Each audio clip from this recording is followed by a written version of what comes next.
guys, welcome back to the channel yet again for our final episode of the FIFA Women's World Cup analysis and predictions video series. So obviously the tournament has already kicked off, this meaning that we're left to do the final three groups of the World Cup obviously, and at the end of the video I might show you my final World Cup predictions knockout stage bracket. And with that being said, let's get into this shit. Group F, France. France are one of the top contenders at this 2023 World Cup. They've got a squad that is absolutely stacked in every position, and although thus far Les Bleus still have an empty trophy cabinet, this could certainly be their year to get far in a major tournament. Their best player is their captain Wendy Renard, who is essentially just the female version of Virgil van Dijk. They've got Eugénie Le Sommer back, who is basically just a female Benzema. Nah, you know what? I take that back. She's the female Olivier Giroud, a killer striker to have at these tournaments, a target finisher. And on the wings they have Marie-Antoinette and Khadidiatou Diani, who are basically just a female Kylian Mbappe. I mean, they're quick,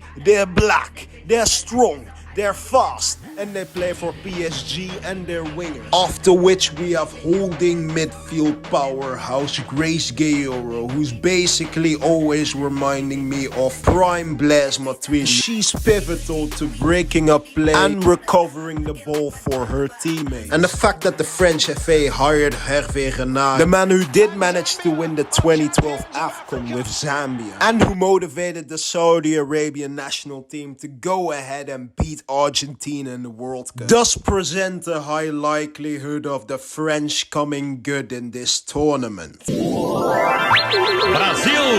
Brazil are a decent country in women's football. They made the final of the World Cup back in 2007 when Marta was in her prime. They won the 2022 Copa America, beating Colombia in the final. They've beaten the likes of Italy, Germany, Canada and Chile in their World Cup preparations. They've got leader, veteran and best player ever Marta playing in her 6th and final World Cup, and she'll be keen on adding the World Cup to a trophy cabin. But I think that Brazil's real X factor for the World Cup is going to be none other than Deborah Christian de Oliveira, aka the Binha Miri, who represents the epitome of what Brazilian samba football is meant to be. I mean, look at those saucy tricks and flicks. And I think in that number 10 role, the Binha is gonna play like Ronaldinho and guide this Brazilian national team to glory like she did at the Copa America. Cheap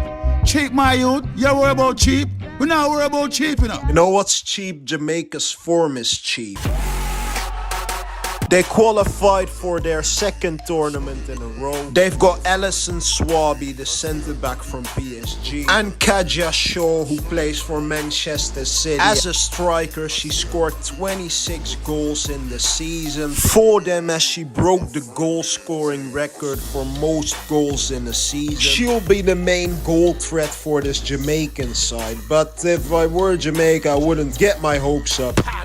Their men's team sucked back in 2018, and I don't see the woman doing much better, I guess. I don't know any of them. Their best player is apparently Marta Cox, and I guess Marta Cox doesn't suck. Haha, you got that joke, right? That is a sexual innuendo. But anyways, Marta Cox, decent player for Panama.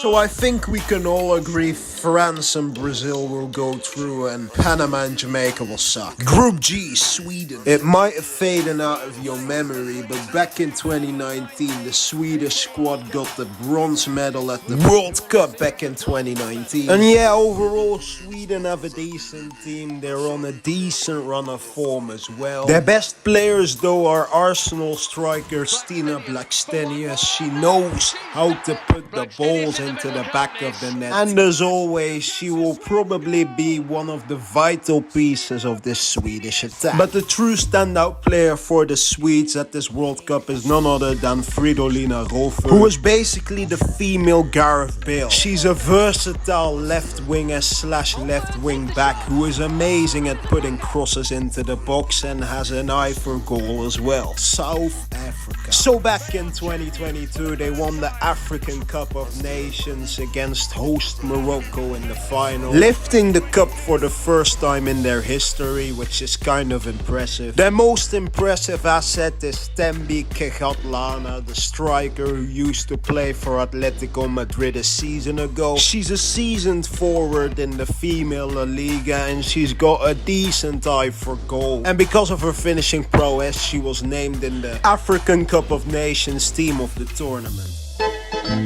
Italy. These Italian fraudsters actually managed to lose to Belgium. I've got more footballing ability in my left toe, and I would sincerely argue I still do. But apart from that, Italy's results have been excellent. The standout player at this World Cup is striker Cristiano Girelli, who plays in Serie A for Juventus. And as you can visualize from the background footage, she managed to bag herself 4 goals at the previous edition in France. And yeah, overall she is one of the most lethalest strikers in the women's game at the moment. And she will go down as the best Christian in Juventus history. They've also got Barbara Bonansea, who's just a decent winger and stuff, I guess. Another player I wanted to highlight was Caruso, the midfielder from Juventus, who topped the assist charts. She looks really composed on the ball. And with long shots like these, we might have the female Andrea Pirlo in the making. Wankers, I mean Argentinians. The Argentinians finished in 3rd place at the Copa America, defeating Paraguay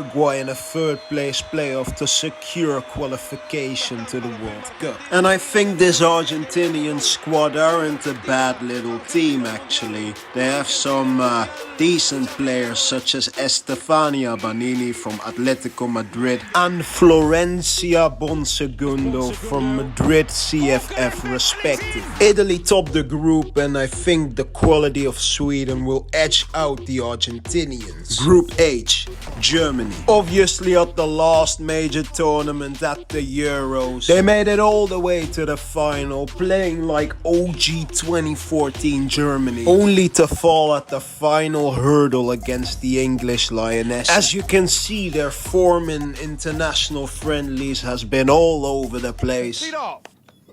Come here, boy. You all over the place, man. What's happening, Chop? You worrying us, dog? After which they managed to concede to Vietnam and lose to Zambia. Man, that dog high as fuck. Their best player is Alexandra Pop, who is literally just the female version of Miroslav Klose. That's all you need to know. She is absolutely lethal in front of goal and she's an amazing striker to have in your team. Lena McGool is another player that performed excellent at the Euros. She's a very creative attacking midfielder who plays for Bayern Munich. She's got exceptional decision making and amazing shot power. And finally they've got central defensive midfielder Sarah de Brits, elegant as ever, controlling the midfield. Morocco obviously being on the losing side in this African Cup of Nations final. The hosting nation narrowly missing out against South Africa. But their spectacular run to the final earned them a spot in the World Cup for the first time ever. They've got their striker Rosella Ayaan, who plays at Tottenham Hotspur. Never heard of her, but she plays in the Premier League. They've also got number 7, the attacking of the tournament, and she is warmly applauded by the South Africans as well. She has had a phenomenal tournament. She has been astonishing at times. She's been eye-catching, and she has inspired not just her side, but a generation. Colombia are a decent, exciting team from South America. Their results have been pretty impressive, to be fair. They've got a decent attacker in Mayra Ramirez from Levante, who plays in obviously the Spanish female division, who is, you know, a pretty decent striker to have at a World Cup, to be fair. But the player everyone is excited to see is Linda Lizeth Caicedo, aka Linda Caicedo, the left winger from Colombia. She broke into the starting 11 of a Colombian side age 14, scoring hat-tricks at age 14 against grown-up women, absolutely ripping up the Colombian league and impressing at the U17 World Cup. And having just turned 18 years of age, she could finally make the move abroad to none other than obviously Real Madrid. I mean, logically, she's being compared to the likes of Vinicius Jr., Neymar. And she definitely has that potential to be that type of player in the women's game. She also already did win the MVP of the Copa America at age 17 or 18, I think.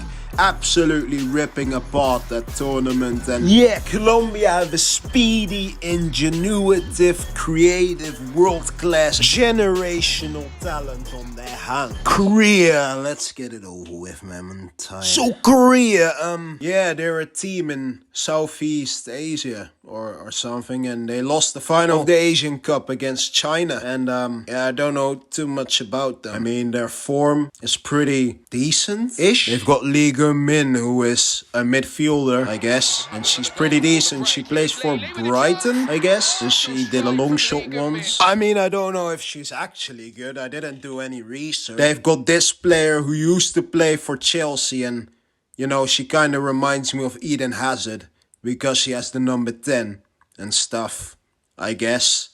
I don't know. I don't know these players. I just make assumptions, I guess. And this is my final bracket for the FIFA Women's World Cup being held in Australia. Okay, I've done this way too many times. But anyways, we fast forward to the semi-final. And I basically predicted that the USA would get beat by Spain and the Germans would get defeated by the French. France versus Spain in the final. Aggressive attacking football against the tiki-taka style of play. And I don't know, man, I'm feeling Spain. Spike. So yeah, people, I think that the French are going to win this 2023 World Cup because, you know, they've got the attacking talent, the midfielders, the defenders as well. They've got a decent goalie, and Hervé Renard is a winning coach, to be fair. He's a really good motivational coach as well. And yeah, I see French winning it. But let know in the comments, what do you think about this World Cup? Who's going to win it? Leave it down in the comments. Definitely leave it. Likes and subscribe. Thanks for watching this series. There will be more videos about the World Cup, obviously. See you in the next one. Goodbye.